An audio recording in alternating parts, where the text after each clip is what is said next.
नमस्कार साथियों, मेरा नाम है कनुज और हमारी कंपनी का नाम है गुरुदेव real estate developers private limited. तो साथियों, मैं स्वागत करता हूं आपका हमारे YouTube channel Yamuna express way गुरुदेव रियल एस्टेट पर। तो साथियों, जैसा कि आप सब जानते हैं, हम greater Noida Yamuna express way और न्यू नोएडा से रिलेटेड हम नई से नई अपडेट आपको देते रहते हैं। तो साथियों, आज फिर आए हैं हम एक नई एक न्यू पॉडकास्ट लेकर, जो हमारे डायरेक्टर सर हैं मिस्टर नरेंद्र यादव जी का। तो सर, मैं आपका स्वागत करता हूं हमारे इस पॉडकास्ट में। तो जैसा कि एक न्यूज आई है अभी कि नोएडा इंटरनेशनल एयरपोर्ट के 10 किलोमीटर के रेडियस में जो भी डेवलपमेंट हो रही है या जो भी कंस्ट्रक्शन हो रहा है, उस पर बैन लगा दिया जाएगा। तो यही आज का हमारा इस वीडियो का मेन टॉपिक यही होगा कि इसी टॉपिक पर हम आज चर्चा करेंगे, जिसमें हमारे सहयोगी देंगे हमारे मिस्टर नरेंद्र यादव जी सर। तो सर, बिना देरी करते हुए मैं आपसे वार्तालाप स्टार्ट करना चाहूंगा। तो सबसे पहले ये जो न्यूज आई है हमारी कि एयरपोर्ट के आसपास जितने भी 10 किलोमीटर के रेडियस में जो भी कंस्ट्रक्शन होगा या डेवलपमेंट होगी, जो भी कॉलोनीज आ रही है, उन पर बैन लगा दिया जाएगा। तो सर, सबसे पहले क्वेश्चन सबके मन में यही आता है कि ऐसा क्यों, ये डिसीजन क्यों लिया गया हमारा, मतलब इससे रिलेटेड। साथियों नमस्कार। कनुज जी, जी पहले से ही देखो, पहले से भी इनकी प्लानिंग चल रही थी। जी साथियों, पहले से ही इनकी प्लानिंग चल रही थी कि भाई कैसे हम जो है, जो एयरपोर्ट के आसपास के एरिया को कैसे मतलब इसे कंस्ट्रक्शन से रोके, जो अनऑथराइज कंस्ट्रक्शन हो रही है। लेकिन अभी क्या हुआ, एक आपने जल्दी में देखा होगा कि अहमदाबाद में जो है आपका एक क्रैश हुआ था प्लेन। तो उसी की वजह से जो है आपका अभी सभी एयरपोर्ट पे जो सूचना आ रही है कि सभी को जो है थोड़ा सा ये मतलब सेफ्टी पॉइंट से जो है काफी दर्दनाक हादसा। हाँ, दर्दनाक हादसा हुआ था। और मतलब जो भी उस बारे में सोचता है तो मतलब आदमी मतलब एक दिल दहलाने वाली जो है हमको महसूस होती है कि भाई इतना बड़ा हादसा हो गया, और जो है ऊंचाई भी कुछ नहीं थी उसकी। तो उसी वजह से इसको ध्यान में रखते हुए अभी जितनी भी जो है आमला एयरपोर्ट बन रहे हैं जहाँ पे या बने हुए हैं, वो सबको सेफ्टी पॉइंट पर्पज से ही जो है इन्होंने ये चीज शुरुआत की है। देखा जाए तो ये हमारी और आपकी सेफ्टी पर्पस के लिए ही एक तरीके से डिसीजन लिया गया है। हाँ जी, हाँ जी जी। और बहुत से लोग ये कह रहे हैं कि ये डिसीजन, आपको पता है एयरपोर्ट तो बहुत पहले से इसकी प्लानिंग चल रही है। अभी जल्दी इस ईयर के एंड तक ये शायद ऑपरेशनल हो जाएगा जी। तो सबसे पहले लोग यही पूछते हैं कि ये डिसीजन इतने लेट क्यों लिया गया, क्योंकि वहाँ पे काफी कंस्ट्रक्शन हो चुका है फिलहाल भी देखा जाए। पहले क्या था कि भाई वहां तो देखो इंडिया में तो ये जो सेफ्टी पॉइंट चले, लेकिन यहाँ पे O30 के दो पर्पज पूरे होते हैं साथियों। सबसे बड़ी बात तो ये है कि जैसे एयरपोर्ट आया है 2019 में इसकी शुरुआत हुई थी, तब से ही मतलब आप ये मान के चलें कि फ्री होल्ड में मतलब एक बहार बह गई थी। लोग जो है अनाधुंध मतलब किसानों से जमीन खरीद के, छोटे छोटे जो बिल्डर होते हैं, और वो कॉलोनी काट रहे थे, वो अनऑथराइज हो रही थी, क्योंकि प्लानिंग भी कहीं ना कहीं शहर की खराब हो रही थी। इसी वजह से जो है क्या नाम है आपका, जो ये सब चीजें सामने आ रही थी, अथॉरिटी जाती थी, उनको कंप्लेंट मिलती थी, उसके बाद उसको वो तोड़ देते थे। उसके बाद क्या हुआ कि वो कंट्रोल से बाहर हो रही थी अथॉरिटी के, क्योंकि जैसे जैसे ये करते थे वो दोबारा बना देते थे, तो लोग परमिशन कुछ लेते नहीं थे। तो इनका भी एक पंथ दो काज हो गए। एक तो उस पर्पज से भी ये किया गया, दूसरा पर्पज पर इनका जो एयरपोर्ट के आसपास का जो अनऑथराइजेशन हो रहा था उसकी वजह से जो है आपका इन्होंने एक रूल बना दिया कि जो भी कंस्ट्रक्शन अब होगी वो जो है हमारी बगैर परमिशन के नहीं होगी। मतलब उनको एक एनओसी लेनी पड़ेगी। हाँ, या जिसके पास एनओसी नहीं है तो उसके खिलाफ क्या इनके एक्शन ये लेंगे। एक्शन तो ये है कि भाई जो भी मान लो, अभी तो तोड़ने का ही रहेगा एक्शन, और आगे जैसे जैसे प्लानिंग होती रहेंगी वैसे वैसे जो है ये आगे बढ़ते रहेंगे। भाई इन्होंने आगे क्या रूल एंड रेगुलेशन बनाने, अभी तो मतलब यही है कि पहले 10 किलोमीटर के लिए न्यूज आई थी, उसके बाद फिर 20 किलोमीटर की न्यूज आ गई थी। तो 20 किलोमीटर का तो काफी लंबा एरिया हो जाता, तो इस वजह से फिर इन्होंने वापसी 10 किलोमीटर का एरिया ही इन्होंने मापा है कि उस एरिया के अंदर में ही हम जो है आपको जो है हमारी बगैर ऑथराइजेशन के यहाँ आप कुछ भी नहीं कर सकते। ये सर, देखा जाए तो यमुना एक्सप्रेसवे पर आप हम आइडिया लेते जो 100% हमारी जमीन है, वहाँ का जो एरिया डेवलपमेंट हो रहा है, उसमें 50% से भी ज्यादा ये प्राइवेट बिल्डर या कॉलोनियर्स जो घुस चुके हैं। तो आगे बहुत से लोग हमारे उनमें इन्वेस्ट कर रहे हैं सस्ते के चक्कर में। तो उनके लिए आप क्या राय देना चाहेंगे इस न्यूज से रिलेटेड। देखो साथियों, सबसे बड़ी बात तो ये है कि गुरुदेव रियल एस्टेट तो पहले से ही लोगों को वीडियो में भी वैसे भी सचेत करती रहती है लोगों को कि आप फ्री होल्ड में बिल्कुल नहीं जाए, क्योंकि गवर्नमेंट ने अथॉरिटी को ऑर्गेनाइज कर रखा है, मतलब जो है एक ये बना रहा है कि इनकी प्लानिंग के अनुसार ही सारा काम होना, ऑथराइजेशन दी हुई है किसी भी संस्था को, तो उसके जब जहां भी जो कोई मान लो शासन की कोई पावर जो है काम करते हैं, तो वहां पे उसके अधीन ही आप काम कर सकते हैं। सबसे बड़ी बात यह है कि यहाँ पे देखो, जब बिल्डर इतने बड़े बड़े बिल्डर हैं, आपका टाटा ग्रुप हो गया, आपका सीधी सी आप दो, मैं मतलब सीधे उसमें ये बोल दूं कनुज जी की भाई, जब आपको पता है कि जब टाटा ग्रुप जैसे, गोदरेज ग्रुप जैसे आप ऑथोरिटी से जमीन खरीद रहे हैं, एटीएस हो गया, एस ग्रुप हो गया, बड़े बड़े बिल्डर है, क्या वो किसानों से जमीन खरीद के काम नहीं कर सकते थे क्या? लेकिन उन्हें पता ये अनऑथराइज है, इसी वजह से उन्होंने जमीन की आपका ऑथोरिटी से खरीद कर फिर उन्होंने डेवलप किया। लेकिन कुछ लोग क्या होते हैं कि जो थोड़ी लो कैटेगरी की इनकम जिनकी होती है, वो क्या है कि जो प्रॉपर्टी की रजिस्ट्री होती है उसको ही वो परमात्मा मान लेते हैं, भगवान मान लेते, हमने जो प्लॉट लिया उसकी रजिस्ट्री हो गई है, वो रजिस्ट्री होके ये हमारा काम पक्का हो गया। ऐसा नहीं है। आप रजिस्ट्री करो जी, किसी भी चीज की रजिस्ट्री करा लो, आपकी वहां वेरिफिकेशन नहीं होती आप किस चीज की रजिस्ट्री करा रहे हो, आप वहां कोई भी रजिस्ट्री करा लो, मेन तो ये कि जो रजिस्ट्री करा रहा है वो उसको देखना है कि उस चीज किसकी रजिस्ट्री करा रहा है। वो वेरीफाई रजिस्ट्रार ऑफिस नहीं करेगा, वेरीफाई वो खुद आप करोगे कि जिसकी आप रजिस्ट्री करा रहे हो वेरीफाई है या नहीं है। आप किसी की रजिस्ट्री करा लो, वो नहीं रोकेंगे, लेकिन वो खुद को स्टाम्प हमारे लग रहे, पेमेंट हमारी लगी है, पैसा हमारा फंसा है, हमें देखना है कि हम जिसकी भी मतलब रजिस्ट्री करा रहे हैं वो क्या है, उसकी सारी ही जिम्मेवारी हमारी है, ना कि रजिस्ट्रार ऑफिस की। तो मैं तो सभी से, जो भी हमारी वीडियो देख रहे हैं, मैं सभी से ये कहना चाहता हूं, इसमें गरीब लोग फंसते हैं जिनका बेचारों का 50 लाख 30 लाख 40 लाख 20 लाख का जो बजट होता है, उन लोगों को फंसाया जाता है, उनको आइडिया नहीं होता। जब उनको बुलाया जाता है, साइड दिखाई जाती है, सब कुछ उन्हें दिखाया जाता है कि ये हमने कर रखा है, वो हमने कर रखा है, लेकिन मैं आपको बता दूं free hold is free hold है। उसमें आप जो है कभी भी अथॉरिटी उसको एक्सेप्ट नहीं करती है, किसी भी कंडीशन में नहीं करती है। लोग ये कहते हैं कि धारा 143 हो रही है, लेकिन यदि आप उसमें नेट पे जाएंगे पढ़ेंगे तो उसमें भी आप किसान को ऑथराइजेशन होता है कि वो अपनी रिहायशी बना सकता है, लेकिन ये कहीं ऑथराइजेशन नहीं होता कि आप उसको लेकर और दूसरों के नाम पर रजिस्ट्री करके और रोज उसमें कॉलोनी काट दो।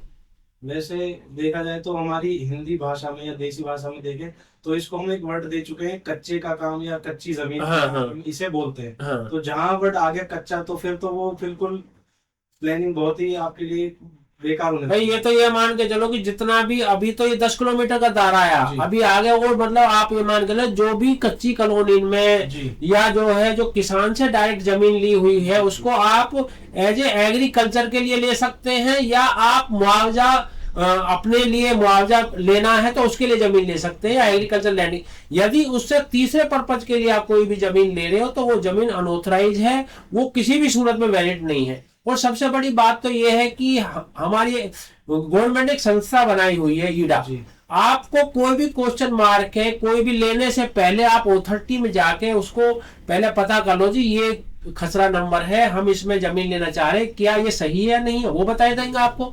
ना किसी आप हमारी बातों में आओ, ना किसी बिल्डर की बातों में आओ, ना किसी की भी बात में आओ, ना किसान की बात, आप सीधा अथॉरिटी में पता कर सकते हैं आके। हाँ ये जरूर है कि आपको वहां तक आना पड़ेगा, जब वहां चक्कर आप 10 राउंड लगाते हैं जहां भी आप प्रॉपर्टी खरीदते हैं, तो फिर यहाँ क्यों नहीं आ सकते। तो साथियों सबसे बड़ी बात तो यही है कि देखो, यदि आप कोई भी प्रॉपर्टी लेते हैं तो आपको प्रॉपर्टी की पूरी जानकारी होनी चाहिए। यदि जानकारी नहीं तो प्रॉपर्टी मत खरीदो, क्योंकि सबसे ज्यादा पंगेबाजी जो प्रॉपर्टी, अब हम डीलर हैं, डीलर होके हम नहीं खरीदते, एक भी गज जगह हमने फ्री होल्ड में आज तक नहीं खरीदी है, ना किसी को दिलवाई है। क्यों नहीं खरीदी? क्योंकि हम नहीं चाहते कि हमारी वजह से कोई आदमी फंस जाए। जितनी भी अब यही मान के चलो, यदि 10 किलोमीटर के दायरे में ही ज्यादातर कॉलोनी बसी है अभी तक। अब जितने भी लोग कनुज जी, जितने भी लोग थे वो सब बेच के ज्यादातर निकल चुके हैं। जिनके बड़े बड़े प्रोजेक्ट हैं टप्पल के आसपास वो रुके हुए, बाकी ज्यादातर आसपास के लोग, किसी ने 12 बीघे में, किसी ने 10 बीघे में, किसी 30 बीघे में, किसी 40 बीघे में, इन्होंने जो कॉलोनी काटी वो सब बेच के निकल के वो सब फंस गया कौन? गरीब आदमी। तो सबसे उनके साथ खिलवाड़ हुआ, उनको नॉलेज होती नहीं है। लेकिन कहीं ना कहीं थोड़ा सा इसमें गवर्नमेंट का भी वो रहता है कि जो भी मतलब जहां पर अनऑथराइज चीजें हैं उनकी रजिस्ट्री जो हो जाती है उसमें भी हमारा आम आदमी फंस जाता है। उसमें भी कहीं ना कहीं मतलब कोई सुधार करना चाहिए कि भाई जिससे लोगों को, जो अनजान लोग होते हैं उनको कोई पता नहीं होती।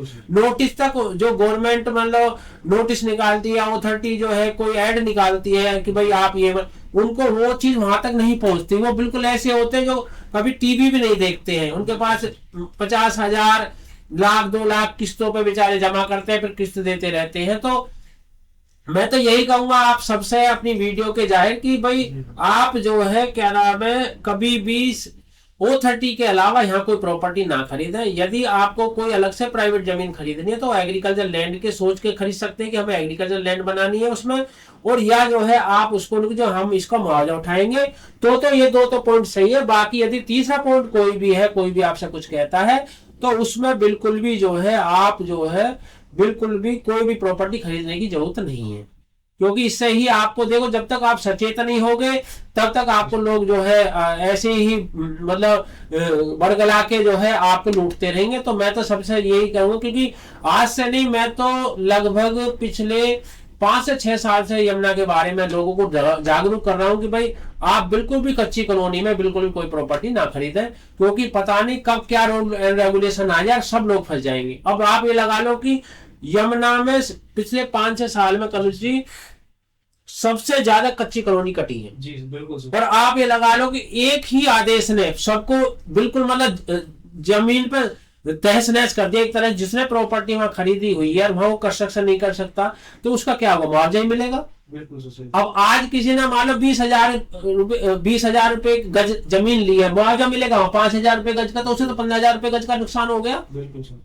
O30 की जो सीधे शब्दों में मैं आपको बता दूं, कोई भी जमीन ले रहे हैं आप तो वो एग्रीकल्चर लैंड में यूज होगी आपकी। आप उसमें यदि आप कंस्ट्रक्शन नहीं कर पाओगे, आपको NOC नहीं मिलेगी O30 की तरफ से, तो आप उसमें आप ये मान के चले कि ये आपके ओनली जो है आप एग्रीकल्चर लैंड के लिए आप यूज कर सकते हैं, या O30 उसको जब भी एक्वायर करेगी वो आपको मुआवजा देगी। इन 2 पर्पज से आप जमीन खरीद सकते हैं। यदि आप तीसरा पर्पज यूज करते हैं तो ये 10 किलोमीटर के दायरे की बात नहीं कर रहा, मैं बाहर की भी बात कर रहा हूं। जहां भी आपका O30 पहुंच रही है, जहां तक उसकी पहुंच है, जहां तक वो जाएगी, उसने सभी सर्वे कर लिए हैं और वो कहीं भी हो तोड़ेगी। अभी आपको मैं बता दूं, लेटेस्ट आज की न्यूज बता रहा हूं, नोएडा आपने देखा होगा भंगेल जी सर, बिल्कुल। वहां एक महर्षि आश्रम है, उस आश्रम के पीछे करीब 35 से 40 कॉलोनी कटी हुई है जी सर, बिल्कुल। जो गरीब लोगों ने काटी के लिए उन्होंने काटी, लोगों ने खरीद लिए, मकान बना लिए। और आज नोएडा O30 का आज ही आदेश आया है कि सारी ही कॉलोनी टूटेंगी और 7 दिन का अल्टीमेटम दिया। 7 दिन में जितने बिल्डरों ने वो काटे हैं वो सब इसको तहस नहस करते हैं, नहीं 7 दिन बाद हम इस पर कार्रवाई करेंगे। तो आप लगा लो कितने हजारों लोगों को कितने को मारा गया, मर गए बेचारे, बर्बाद हो गए, उनका जीवन खत्म हो गया एक तरह से, मान के चलो। लेकिन ये कि कच्ची कॉलोनी में देखो, आज एक मोटा सा एग्जांपल मैं आपको दे दूं, जहां भी O30 होती हैं, जैसे मान लो आप नोएडा O30 हो गई, ग्रेटर नोएडा O30 होगी, यमुना O30 होगी, ये तीनों O30 में आप जो है फ्री होल्ड कॉलोनी नहीं काट सकते। ये सही इनके कनुज जी मैं बता रहा हूं कि जो लोग फंसते हैं ना, मैं कह रहा हूं जहां भी O30 है कहीं भी। अब जैसे हमारा सिकंदराबाद क्षेत्र पड़ता है, वहां जब से न्यू नोएडा आया है, पहले वहां पर खूब लोग धड़ल्ले से कॉलोनी काटते थे, लेकिन जब से ही सर्वे हुआ है न्यू नोएडा का और कॉलोनी सारी ध्वस्त कर दी उन्होंने, जितनी कॉलोनी नहीं बन रही थी सब ध्वस्त कर दी। तो कहीं भी जहां भी ये O30 पहुंच जाएंगी ये सबको तोड़ देंगे या कुछ भी नहीं छोड़ेंगे। तो मैं तो सारे मतलब न्यू नोएडा, आपका जो है यमुना, नोएडा, ग्रेटर नोएडा, सबके लिए ये मतलब बोलता हूं कि आप जो है किसी भी सूरत में आप कच्ची कॉलोनियों में पैसा इन्वेस्ट नहीं करें। यदि आपके पास कम पैसा है, आप जमीन ले लें मुआवजे वाली, उस जमीन में आपको मुआवजा मिल जाएगा, 2 साल 3 साल बाद डबल हो जाएगा, उसमें प्लॉट भी आपको मिल जाएगा। और मेन है सबसे बड़ी बात कि आपका मान लो 15 लाख का बजट है, आप आधा बीघा जमीन खरीद लो। आपका मान लो 25 लाख 30 लाख का बजट है, 1 बीघा जमीन खरीद लो। उसमें क्या है कि 3 तरह का फायदा होता है। एक तो आपका जो है जमीन के रेट जैसे इनके डबल होते हैं ऐसे उनके डबल हो जाते हैं। दूसरा सेफ साइड भी है। दूसरा आपका 8%, 6%, 7% प्लॉट भी आपको मिल जाता है। तो आपकी तो एक तो जो जरूरत थी वो पूरी होगी प्लॉट की, और एक आपका जो है जमीन का मुआवजा मिल गया। तो उधर आपका जितना भी पैसा है, जो पैसा आपको उस पर मिलता है आपका मुआवजे में, उस पैसे पे गवर्नमेंट का कोई भी टैक्स नहीं होता, क्योंकि गवर्नमेंट उस जमीन को खरीद रही है। तो मैं तो ये कहूंगा जिसका कम बजट है वो प्लॉट में ना जाके, कच्ची कॉलोनी में ना जाके, वो सीधा अपना जमीन में आ जाओ। अपने जमीन में 15 लाख रुपए 20 लाख रुपए तो कम से कम बजट 15-20 से नीचे तो कुछ होगा नहीं किसी का। यदि होता भी है तो फिर वहां कुछ मिलेगा नहीं। लेकिन यदि जिसका 15 लाख का भी हो वो भी आपका जमीन खरीद सकता है। आप हर जगह मुआवजा मिल रहा, 2 से 3 साल में तो हर जगह मुआवजा मिल जाएगा। तो उसको प्लानिंग में मतलब ध्यान में रखते हुए प्लानिंग के तहत आप जमीन खरीद सकते हो। लेकिन मैं तो यही कहूंगा कच्ची कॉलोनी में बिल्कुल भी जो है आपको नहीं लेना। तो ये जो आपने अभी सारा प्रोसीजर हमें बताया, बिल्कुल इससे हमारा एक पॉइंट तो क्लियर होता है कि प्राइवेट डेवलपर और अथॉरिटी में से हमको किसको चूज करना है, वो हमारा जो पॉइंट यहाँ पर क्लियर हो जाता है। और लोग सस्ते के चक्कर में प्राइवेट डेवलपर की तरफ जाने लगते हैं और उनको ये नहीं पता कि 5 साल बाद या 10 साल बाद जब अथॉरिटी अपनी जमीन कब्जे में लेगी तो वो लेकर रहेगी। कोई नहीं रोक सकता उसको। अथॉरिटी एक अपना सेफ साइड है, बहुत अच्छा लोग यहाँ पे रहने के लिए भी बना रहे हैं लोग। तो उसके बारे में आप एक बार और इनको बताएं कि अथॉरिटी ही क्यों चूज करेगी। देखो सबसे बड़ी बात है कि जैसे मान लो अभी मैं लगभग आपका जो हमारे सेक्टर है आपके वो तो उस दायरे में नहीं आ रहे हैं। दूसरा वो गवर्नमेंट ने की ही प्लानिंग है तो उसमें तो कुछ भी नहीं होगा। और आपका जैसे अब गौरी यमुना सिटी है, गौरी यमुना सिटी लगभग 12 किलोमीटर के आसपास का दायरा पड़ता है। लेकिन गौरी यमुना सिटी में जैसे 25-26 फ्लोर पहले इन्होंने अलाउ कर देते थे। अब किसी भी बिल्डर को ये सब ऊपर नहीं कर सकते, उससे नीचे ये रखेंगे एयरपोर्ट की वजह से।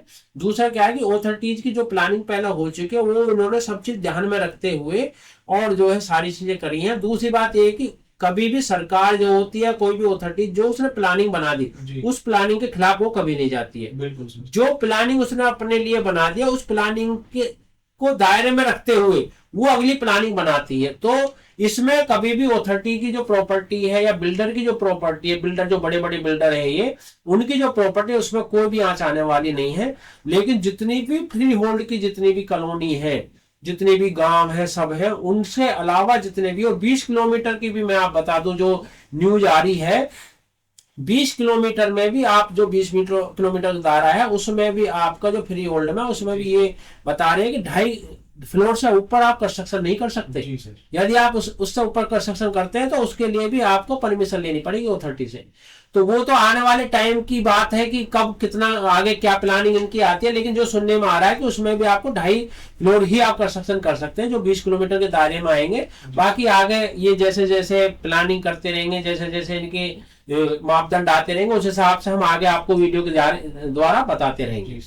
तो जैसे कि सर हमारे बहुत से भाई बंधु हैं जिनकी इनकम इतनी नहीं है कि वो एक सेक्टर में एक अच्छा प्लॉट ले सके, तो इसी वजह से वो प्राइवेट बिल्डर्स की तरफ ज्यादा अपना रुझान रखते हैं। तो अब तो वो चीज तो पूरी धीरे धीरे खत्म होती जा रही है क्योंकि वो एक कच्चे का काम आ जाता है। तो इसमें अथॉरिटी अपना एक क्या स्टेप आगे बढ़ा सकती है फ्यूचर में उनके लिए, मतलब उनके फेवर में क्या नया। भाई अभी अथॉरिटी ने अभी 2 महीने पहले 2.5 महीने पहले घोषणा की, अभी इनकी बोर्ड मीटिंग हुई थी जी। तो उन सभी को ध्यान में देखो, कोई भी शहर गरीब बेचारे जो हमारे सफाई कर्मी है या जो ड्राइवर है या काम करने वाले होते हैं, जो सफाई कर्मचारी होते हैं या और बहुत मिस्त्री होते हैं, कारीगर होते हैं, उन सबके बगैर शहर डेवलप नहीं होता है। क्योंकि हम बिल्डिंग तो बना लेते हैं लेकिन बिल्डिंग को संवारने का काम और बनाने का काम सारा जो है हमारी लो कैटेगरी के जो लोग बेचारी सैलरी होती है उन्हीं के ऊपर डिपेंड होता है। तो अथॉरिटी ने बहुत बड़ा मतलब काम किया है कि सभी को ध्यान में रखते हुए अभी करीब लगभग जो है 2 से 2.5 महीने में 8 से 8.5 प्लॉट आने वाले 30 मीटर के, वो सब इन्हीं को ध्यान में रखते हुए ही जो है वो लाने का प्लान करें कि लोग कम से कम जो है कच्ची कॉलोनियों में जाएं और उनका बेचारे की जो पैसा ही खत्म हो जाता है वो चीज उससे बच जाए। जी तो ये एक काफी अच्छा फैसला लिया गया है यमुना अथॉरिटी के द्वारा। हाँ बहुत अच्छा फैसला लिया गया। इसके लिए तो मतलब ये जो है हम इनको जो है प्रोत्साहित करते हैं भाई जो है अथॉरिटी ने जो है वास्तव में बहुत अच्छा काम किया, गरीबों के लिए होना चाहिए ये जरूर जी। तो सर जैसे कि वहाँ पे जितना भी एरिया जो 10 किलोमीटर का जो दायरा हमारा आ रहा है तो उसमें आप कुछ एक आइडिया दे पाएंगे हमारे साथियों को कि उसमें कौन कौन से एरिया आ सकते हैं। हाँ मैं अपने साथियों को बता देता हूँ, मैंने एक मैप तैयार किया है जो लेके आपका नेट से जो है 10 किलोमीटर का दायरे का लगभग जो एरिया आता है उसका मैंने चिन्हित किया है। जैसे आप ये इधर जहाँ हमारे मतलब सेक्टर है 18-20 इसके पास ही जहाँ फिल्म सिटी बन रही है तो फिल्म सिटी से 1 किलोमीटर पहले का दायरा शुरू हो जाता है ये रघुपुरा का। वैसे तो एरिया बहुत बड़ा है इसका लेकिन यहाँ से ये लगभग शुरू हो जाता है। इधर इसमें चिंगरावली भी आ जाता है, इधर आपका इधर जहांगीरपुर जो देखा होगा, ये जहांगीरपुर लोग जानते हो, ये दायरा पूरा आ जाता है, इधर चांचली आ जाता है, इधर ये आपका जो है अहमदपुर चरौली भी आ जाता है आपका, इधर जेवर पूरा आ जाता है इसमें, इधर आपका जो है फलेदा बांगर भी आ जाता है। ये पूरा एरिया जो आप हमने सर्किल बनाया ये वाला, ये पूरा एरिया 10 किलोमीटर के दायरे में आ जाता है। इसमें जो बहुत छोटे छोटे गांव भी हैं और छोटे छोटे कस्बे वो अलग है। हमने मेन जो पॉइंट है उनकी हमने बात करी। इधर ये एरिया जो झाझर का भी है कुछ एरिया, वो भी यहाँ पे आ रहा है। तो लगभग मतलब इस एरिया में तो आप देख सकते हैं, इस एरिया में तो आप बिल्कुल भी कुछ करने की जरूरत नहीं है, इसमें कोई भी प्रॉपर्टी खरीदने की जरूरत नहीं है। आप इसमें या इससे बाहर की जितनी भी ये जगह है, ये ग्रीनलैंड दिखाई दे रही है आपको, ये ग्रीनलैंड है, ये है, या आप यहाँ या इसके बराबर भी मतलब 15 किलोमीटर के दायरे में न्यू नोएडा आ जाता है, वहां पे आप जमीन खरीद सकते हैं। तो सबसे बड़ी बात यही है कि आपको जो है यदि प्रॉपर पैसा आपके पास, देखो बगैर पैसे वाला तो आपका जो पैसे वाला आदमी है वो तो कुछ भी खरीद सकता है, लेकिन जिसके पास पेमेंट शॉर्ट है वो तो आपका जो है जमीन में ही ठीक रहेगा उसको, कि वो 1 बीघा 2 बीघा 3 बीघा जितना उसका बजट है उसके हिसाब से जमीन खरीद ले। सबसे सेफ गेम है। और वो भी जमीन का भी ये ध्यान रखना है कि जमीन भी उन्हीं लोगों से खरीदनी है जो लोग मतलब हाँ लग रहा है कि भाई ये आपकी डील साफ सुथरी करा देंगे, क्योंकि जमीनों में सबसे बड़ा पंगा है। मैं आपको बता दूं, मैंने ग्रेटर नोएडा में कोई जमीन, जबकि मैं 25 साल से इस काम में हूँ, ग्रेटर नोएडा में कनुज जी मैंने कोई जमीन नहीं बेची आज तक। मैंने आपका यमुना में कोई जमीन नहीं बेची आज तक, क्योंकि ये क्षेत्र हमारा नहीं पड़ता है। क्योंकि आपका जमीनों में इतनी बड़ी बड़ी प्रॉब्लम आ जाती है, ना होते हुए भी ऐसी प्रॉब्लम आ जाती है जिनको मतलब आपको सुधारने के लिए बड़ी ताकत लगानी पड़ती है, बड़ी टीम जोड़नी पड़ती है। अब हम न्यू नोएडा में क्यों काम कर रहे हैं? क्योंकि न्यू नोएडा हमारा क्षेत्र है, वहां के हम पिछली बार ब्लॉक प्रयोग भी रहे थे, उसकी बार जो है क्या नाम है आपका लगभग जो है उस क्षेत्र के दायरे में हमारा मतलब थोड़ा सा आगे पड़ जाता है, लेकिन उसी दायरे में मतलब आ जाता है 10-15 किलोमीटर के दायरे में ही। और हमने वहां जमीनों का काम पहले 2016-17 में भी कर रखा है। तो हम वहां क्यों काम करें? क्योंकि वहां जो भी क्लाइंट हमारे पास आएंगे उन क्लाइंटों को कभी कोई कंप्लेंट नहीं मिलेगी, इस वजह से हम वहां काम कर रहे हैं। यदि वहां पे हमारी पकड़ मजबूत नहीं होती शायद हम वहां भी काम नहीं करते। तो हमेशा ये भी देखो, जब भी आप यमुना में प्रॉपर्टी खरीद रहे हैं किसान वाली या ग्रेटर नोएडा खरीदा, तो वहां पे मेन महत्वपूर्ण देखो को आदमी जो दिलवा रहा है वो कौन है, क्योंकि प्रॉपर्टी आपकी किसान से कोई लेना देना है। किसान से आप डायरेक्ट मीटिंग करोगे तो उसकी कोई भी वैल्यू आपके लिए नहीं है। जी सर। जो दिलवा रहा है आपको डील, जो डीलर दिलवा रहा है मेन वैल्यू उसकी है, और किसान भी उसके दबाव में रहता है। डायरेक्ट मीटिंग मत करो किसान से, आप जो डीलर है उस डीलर से बैठ के डील करो, उसे देखो कौन डीलर है, क्या डीलर, इसकी क्या वैल्यू है, हाँ किस फेस वैल्यू है, इसने कहाँ का काम किया है, उस चीज को देख के ही आप जमीन खरीदें। ऐसे नहीं हर किसी से आपने जमीन खरीद ली आपको पता ही नहीं क्या आगे, क्योंकि जमीन का जो मसला है ना बहुत हार्ड है। तो इसको ऐसे नहीं भाई प्रो अथॉरिटी का तो आप किसी से खरीद लो, वैसे भी अथॉरिटी की प्रॉपर्टी भी आप साफ सुथरे लोगों से खरीदोगे तो उसमें बेहतर रहेगा। क्योंकि यदि एक प्लॉट की रकम इधर उधर हो जाती है तो बहुत बड़ा जीवन का मतलब वो कभी दोबारा आदमी परख नहीं पाता है। तो इसलिए जो है जो भी करो मेन है कि अच्छी प्रोफाइल पर काम करो। जैसा कि अब तक हम देखते आए हैं कि जमीन एक ऐसी चीज है जिसमें आप कभी भी इन्वेस्ट करेंगे तो वो कभी भी आपको नेगेटिव उसमें नहीं ले जाएगी, नेगेटिव मोड में हमेशा आपको उसकी एडवांटेज ही मिलेगी। मैं अपने साथियों को कनुज जी एक चीज और बता दूं, जितने भी बड़े बड़े लोग हैं, आप अंबानी हो गए, आपके DLF हो गया, या और अडानी हो गए, और जन कितने भी ग्रुप हैं जो बड़े बड़े ग्रुप है, फार्मिंग लैंड से ही आगे बढ़े हैं।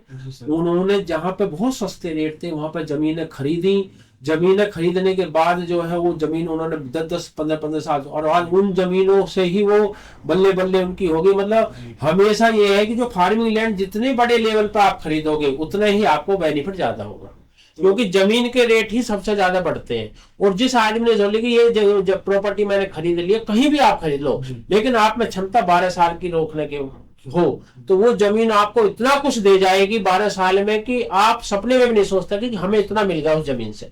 अभी मैं आपको बताऊंगा, हमने 2016 में करीब 70-80 बीघे जमीन खरीदी थी जहां पे अब हम काम कर रहे हैं। जी सर। उस टाइम जमीन के रेट थे 5 से 5.25 लाख में बीघा। आप ये लगा लो कि उस टाइम वहां पे जो है ये जो आने वाली थी, तो ये तो अब न्यू नोएडा है, पहले DMIC आने वाली, दिल्ली मुंबई इंडस्ट्रियल कॉरिडोर के लिए वो डेवलप होने वाली थी। उसी पर्पज से हमने जो है वो जमीन खरीदी थी, जब 6 महीने में मुआवजा मिल रहा था। लेकिन सरकार चेंज होने के बाद इधर मतलब उसको थोड़ा सा पीछे Planning छोड़ के change प्लानिंग करके इन्होंने एयरपोर्ट की तरफ कर दिया। आप ये लगा लो सारी चीजें नेगेटिव होने के बावजूद करोड़ जी, जो चीज 5.25 लाख रुपए में खरीदी थी आज उस जमीन के 25 से 30 लाख रुपए बीघा हो गए, सारी चीज नेगेटिव होने के बावजूद। बिल्कुल सही। 10 साल में आपके 6 से 7 गुने पैसे हो गए, वो भी सारी चीजें नेगेटिव होने के बाद। तो जमीन में आपका यहाँ पे जो 6 गुने 5 गुने हुए हैं, यहाँ सारी चीज पॉजिटिव होने के बाद रेट बढ़े हैं, और वहां जो है सारी चीज नेगेटिव होने के बाद भी 6-7 गुने रेट हो जाते हैं। तो जमीनों का तो ये कि जमीन जिसने डाल दी लेके, वो जमीन कभी भी जो है आपका नुकसान में नहीं रहती, बहुत बड़ा मुनाफा देकर जाती है। तो सबसे बड़ी बात है जिसका कम बजट है, जिनका जो बेचारे नहीं खरीद सकते बड़े प्लॉट या अथॉरिटी के प्लॉट नहीं कर सकते, वो जमीन में जा सकते हैं। 15, 20, 30 लाख रुपए में उनको प्लॉट भी मिल जाता है। मान लो 1 बीघे जमीन ले ली आपने, ये जमीन में मुश्किल, वैसे तो अथॉरिटी की ये प्लानिंग होती है कम से कम 120 मीटर का भी प्लॉट, लेकिन यदि आपका, मैं कह रहा हूं, यदि उस पर 8% भी, यदि न्यू नोएडा में आप जमीन लेते हैं उसमें कम से कम 8% का प्लॉट मिलेगा, तो कम से कम आपका जो 80 गज का प्लॉट मिल जाएगा। तो इसलिए जो है 80 से 60 से 80 गज मिल जाएगा, तो आपको प्लॉट भी मिल गया, जमीन के डबल हो गए, और क्या चाहिए आपको। तो आप जो है उस पैसे को अपनी प्रॉपर्टी में लगाइए, ना कि जो है कच्ची कॉलोनियों में अनऑथराइज उसमें बिल्कुल मत लगाइए, नहीं आपका पैसा सारा खत्म हो जाएगा।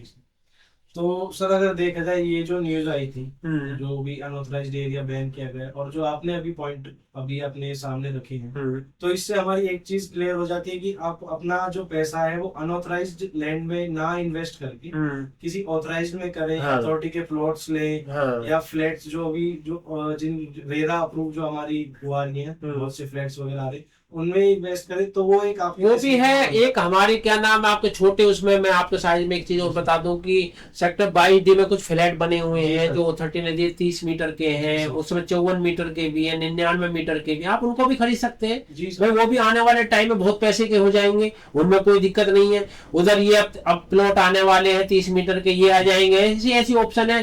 कुछ आप जमीन खरीद सकते हैं, तो अपने पैसे को, मतलब ऑप्शन बहुत है, यदि आप गहराई में जाओगे। और यदि आपको ये भाई हम नहीं खरीद सकते, तो फिर अपने पैसे को अपने पॉकेट में रखो, वो पैसा आपका है। वो पैसा ये नहीं है कि आज आपने खरीद लिया, आपका पैसा भी गया और आपकी जमीन भी गई, आप तो बेकार हो गई। कैसे कैसे मजदूरी करके आपने पैसा कमाया है, कैसे कैसे अपने घर के इनको चला रहे, आधे एक टाइम उसको रोटी दे रहे, एक टाइम नहीं दे रहे बच्चे को, आप खुद नहीं खा रहे हैं, और उसके बाद आप प्रॉपर्टी जो पैसे जोड़ जोड़ के प्रॉपर्टी खरीद रहे, वो प्रॉपर्टी खत्म हो जाती है, फायदा नहीं है उस चीज का। तो मैं तो आपको सजेशन यही दूंगा कि आप जो है कभी भी फ्री होल्ड कॉलोनी में कहीं भी ना जाए जहां पर अथॉरिटी है, विशेषकर यदि मान लो शहर है, कस्बे हैं जहां पर अथॉरिटीज नहीं है, वहां पे आप चल भी जाता है, चलता आ रहा है सब जगह, लेकिन जो है जहां पे अथॉरिटीज है वहां पे आप बिल्कुल भी फ्री होल्ड में नहीं जाए, मतलब कच्ची कॉलोनी में ना जाए। जी सर। ये और सर अगर देखा जाए यमुना एक्सप्रेस में जो हमारा पूरा क्षेत्र है वो एक डेवलपिंग क्षेत्र है, तो डेवलप क्षेत्र और डेवलपिंग जो एरिया होता है उसमें दोनों में डिफरेंस होता है। जो आपका डेवलपिंग जो एरिया होता है उसमें जो भी आप अगर पैसा इन्वेस्ट करते हैं, रहने के लिए जगह लेते हैं, तो इसकी वैल्यू जो है बहुत तेजी से इसमें हमको बढ़ोतरी देखने के लिए मिलती है। तो यमुना एक्सप्रेस में वही एक ऐसा क्षेत्र है जिसमें आपको अगर पैसा इन्वेस्ट करेंगे या फ्यूचर में आप घर रहने के लिए आप जमीन ले रहे हैं, तो आपके लिए बहुत ही बेस्ट ऑप्शन आगे के लिए देखने के लिए मिलता है। मैं एक अपने साथियों को ये भी बता दूं कि कभी भी ये मत देखो कि भाई हमें 300 मीटर का खरीदना, 200 मीटर खरीदना, 100 मीटर का खरीदना, जितना भी आपका बजट है, बजट मान लो आपका बजट 40-60 मीटर का, तो आप 60 मीटर खरीद लो। आगे यदि 60 मीटर आपको 120 मीटर मकान या प्लॉट दिलवा देगा, लेकिन यदि आज आपने 120 मीटर के चक्कर में 60 मीटर नहीं खरीदा, तो आप कभी जीवन प्रॉपर्टी नहीं खरीद सकते। जी। हमने पहले 60 मीटर खरीदा, फिर हम 120 में आए, फिर हम फ्लैट में आए, आज हम 300 में आगे और आगे बढ़ेंगे। तो आज भी सीढ़ी तो बड़े बुढ़े ने कहावत है, सीढ़ी तो सीढ़ी चढ़ता। बहुत से लोग क्या है, मुझे तो 200 का ही लेना है, वो 200 का उस दिन 30 लाख का आ रहा था, आज वो 3 करोड़ का आ रहा है, लेकिन लेना जी 200 का ही है। वो ले नहीं पाया उस टाइम भी। यदि उस टाइम 120 मीटर का प्लॉट लेता तो कुछ पैसे उसका बेनिफिट होता, और कुछ जो है आपका 80 मीटर ही का था आपके लिए, 120 मीटर तो उसको कवर कर देता, 80 मीटर का ही तो आपको जो है आगे पैसा कमाना पड़ता। अब आप पूरा 200 का कमा रहे हो, वो भी 10 गुना ज्यादा कमाना पा रहे जब आप ले पा रहे हो। तो यही मैं कहूंगा कि आप कभी भी ये माइंड सेट ना करें कि हमें इतनी, देखो अपनी जेब के अनुसार चलना चाहिए। बड़े बुड्ढे ने कहा जितनी चादर उतने पैर फैलाने चाहिए, और जो बड़े बुड्ढों के हमारे बुजुर्गों की जो कहावत है ना, वो 100% सत्य है। यदि आप उन पर अमल करोगे, कभी जीवन में किसी भी पॉइंट पर आप पीछे नहीं सफलता नहीं हटोगे, मिलेगी। असफलता नहीं मिलेगी, 100% सफलता मिलेगी। जी सर। क्योंकि वो जितनी भी बातें हैं वो सारी एक्सपीरियंस पर है।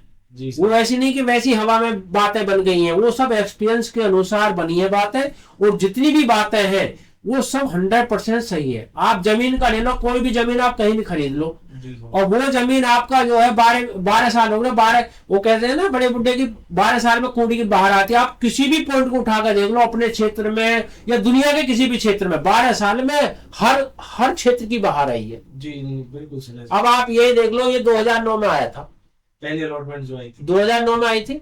2009 में आने के बाद 11-12 साल बाद तो इसकी वो आई है जी सर। भाई। इसकी जो 2019 में आई है, तो ये आपका 10-12 साल बाद इतना रेट जो है समय आ गया इसका। तो हमेशा 10 से 12 साल लगते हैं आपको किसी भी चीज को। यदि आप में उतना वेट एंड वॉच करने की क्षमता है तो फिर आप जो है हमेशा जीतोगे, हार नहीं सकते। हारता वो बंदा है जिसने प्लान तो बनानी 12 साल की, और फिर वो रोजाना उसको याद करे, आज इतने पैसे हो गए, आज इतने पैसे हो गए, आज इतने पैसे हो गए, वो उतने टाइम तक नहीं रुक पाता है। और बहुत से हमारे पास कॉल्स आती हैं या हमारे ऑफिस पे जो विजिट करते हैं, वो कहते हैं भैया 5 साल पहले ये रेट थे, अब ये रेट थे, तब ले लेते तो आज कुछ और अच्छी वैल्यू में मिल जाती। और अब उनके मतलब उनकी इतनी इनकम नहीं है, उनकी क्षमता नहीं कि वो उस प्लॉट को खरीद सके। देखो कनु जी, मैं तो यही कहूंगा, हमारे बुजुर्गों ने तो हमें ये सिखाया है, जो भी आदमी भूतकाल में जाएगा या भविष्य काल में जाएगा वो कभी चैन की नींद नहीं सो सकता। बिल्कुल सर। हमने जो पीछे हो गया उसको नकारते हुए, उसको पीछे छोड़ते हुए जो प्रेजेंट है ये देखो कि हमें क्या करना। भविष्य में भी आदमी को नहीं जाना चाहिए, भविष्य के चक्कर में भी आदमी रहता है, भविष्य कभी आया नहीं है आदमी का, वर्तमान ही हमेशा जीवन में रहता है। यदि आप वर्तमान के साथ चलोगे तो कभी जीवन में मार नहीं खाओगे। लेकिन हाँ, जरूरी है कि उस वर्तमान में आप क्षमता के अनुसार काम करें। जी सर। ये नहीं है कि भाई वर्तमान में चल रहा हूं, मैं तो आराम से चादर ओढ़ के सो रहा हूं, तो उससे कोई फायदा नहीं है। वो आपको मेहनत तो बराबर करनी पड़ेगी। वर्तमान भी आपका जब चमकेगा जब आप जो है रेगुलर मेहनत करेंगे, और सबसे बढ़िया अपनी सारी कसौटियों पर खड़े उतरोगे, आप ईमानदार होगे, आप अपनी हर कसौटी पर खड़े उतरोगे। यदि आप में नेक नीयत आपकी ठीक है, तो यदि आपकी नेक नीयत खराब होगी तो आप जीवन में कभी सफल नहीं हो सकते। बिल्कुल सर। आप के जो भी विचार थे उनसे मैं भी क्योंकि हमने कनु जी जो हम बोल रहे हैं, 25 साल तो हमने अपने ऊपर वो चीजें लागू की हैं। जब हम इस लेवल पर आज पहुंचे हैं, जो हमारे भाई हमको सुन रहे हैं, हम इस लायक लोगों ने बनाए हैं, साथियों ने बनाए, जो हमें प्यार मोहब्बत देते हैं कि भाई हमें सुन रहे हैं लोग, तो ये हमारी सिर्फ हमारी है कि हमें नेक नीयत ठीक रही। हमने 25 साल से हम इस लाइन में हैं, इसीलिए इस लेवल पर आज पहुंचे हैं। और नहीं तो हम पता ना कब के हमारे साथ लोग आए, ऐसे ऐसे लेवल के लोग आए थे डीलिंग में, जिनकी नीयत खराब होगी आज वो खत्म हो गई। बिल्कुल सर। हमारे 20-20 साल 10-10 साल पुराने दोस्त थे जो ऐसे थे, बहुत अच्छे थे, लेकिन उनको पैसा ज्यादा कमाने की एकदम ऐसी होगी हम ज्यादा पैसा कमा लें, और वो आज खत्म हो गई। बिल्कुल सर। यही आजकल यही सब देखने के लिए मिलता है। हाँ। इन्हीं जैसे आपने अपने पॉइंट्स रखे, इन्हीं सब चीजों से हमको भी इंस्पिरेशन मिलती है, हमारे जो साथी हैं उनको भी बहुत सी इंस्पिरेशन मिलती है कि आगे हम डिसीजन कैसे ले, किस तरीके से अपनी हम पूरे दिनचर्या कैसे प्लान करें। मतलब हमारी जो पूरा डे एक होता है दिन, उसमें हम अगर प्लान करके चलें तो डे बाय डे हमारा हेल्थ भी ठीक रहेगी और हमारा माइंडसेट भी अच्छा रहेगा।